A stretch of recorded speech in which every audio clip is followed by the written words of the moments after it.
Mister Naik, আমি doctor Suryakanta পাওয়ার Saint George hospital থেকে এসেছি। ধন্যবাদ এমন সুন্দর এবং আলোকিত বক্তব্যের জন্য। কোরআন ঈশ্বরের বাণী এই বিষয়ের উপর আপনি বলেছেন যে কোরআন আল্লাহর বাণী। আমার প্রশ্ন হলো, আপনার কাছে ঈশ্বরকে কে সৃষ্টি করেছেন? ঈশ্বরের উৎসটা কি? ভাই খুব সুন্দর প্রশ্ন করলেন যে যদি কোরআন ঈশ্বরের বাণী হয় তাহলে ঈশ্বরের স্রষ্টা কে। খুব ভালো প্রশ্ন। যদি আপনাকে জিজ্ঞেস করি যে আপনার বন্ধু জন একটা সন্তান জন্ম দিয়েছে, আপনি কি বলতে পারবেন সন্তানটা ছেলে না মেয়ে?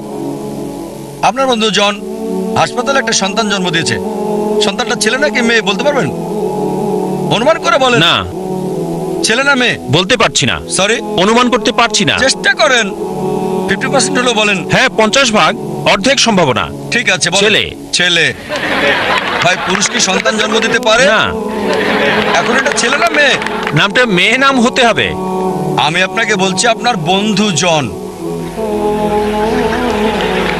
আমি জানি না কোনো মহিলার নাম জন হয় কিনা। না, আমরা বলবো না। আচ্ছা আচ্ছা, ধরেন আপনার বন্ধু, ছেলে বন্ধু, সে হাসপাতালে গিয়ে একটা সন্তান জন্ম দিল।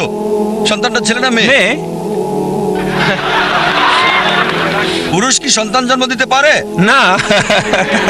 এখন বুঝতে পেরেছেন, পুরুষ সন্তান জন্ম দিতে পারে না, তাহলে ছেলে না মেয়ে প্রশ্নটা আসে কি করে? তাই বলা হয়েছে ঈশ্বরকে কেউ সৃষ্টি করেনি।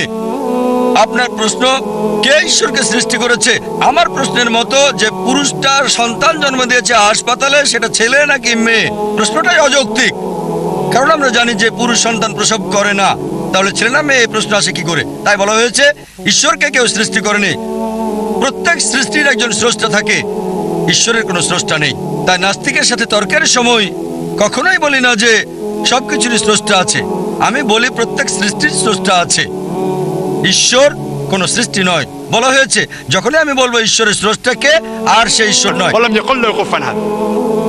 তার সংজ্ঞা হচ্ছে আল্লাহর কোনো স্রষ্টা নেই। আশা করি উত্তরটা পেয়েছেন।